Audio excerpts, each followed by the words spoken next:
ஒண்ணு இல்ல, எதுவுமே ஒண்ணு இல்ல. பயப்படாதீங்க, ஜாலியா இருங்க, ஹாப்பியா இருங்க, சந்தோஷமா இருங்க. எதுக்கு கவலைப்படாதீங்க.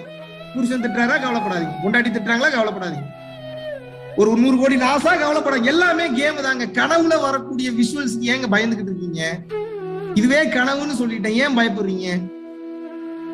கனவு காணும் போது எப்படி விஷுவல் பாக்குறீங்களோ அந்த மாதிரி கண்ணை திறந்துகிட்டே கனவு கண்டுட்டு இருக்கீங்க. இது எல்லாமே உங்க மைண்ட் ஸ்டோர்டு டேட்டாவோட ரிஃப்ளெக்ஷன் தான், எதுவுமே ரியாலிட்டி கிடையாது. எத்தனை பேருக்கு புரியுது இந்த உண்மை? இது எத்தனை பேருக்கு புரியும் தெரியல. புரிஞ்சுன்னா நீங்க பெரிய ஆள் தான்.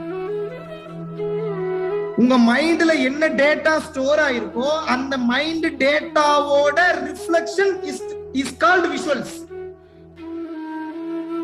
It's a dream, it's a bloody dream. கனவுல லாஸ் ஆனா வருத்தப்படுவோமா? நோ. கனவுல நமக்கு ஏதாவது தவறா நடந்தா வருத்தப்படுமா? எதுக்குங்க கனவுக்கு பயந்துகிட்டு இருக்கீங்க? மகாவிஷ்ணு ஞான நிலையில பரவச நிலையில இருக்கிறாருன்னா எப்படி இருக்கிறாரு? இப்படித்தான் இருக்கிறாரு. எப்பயுமே கனவா பாக்குறேன், ஜாலியா இருக்குது, ஜாலியா இருக்குது. அவார்டு வாங்க போனாலும் அதே ஜாலியில தான் பாக்குறேன். கூட இருக்கக்கூடிய ஒருத்தர் எனக்கு டுஸ்ட் போனாலும் அதே ஜாலியில தான் பாக்குறேன். எப்பயுமே பரவசம் தான்.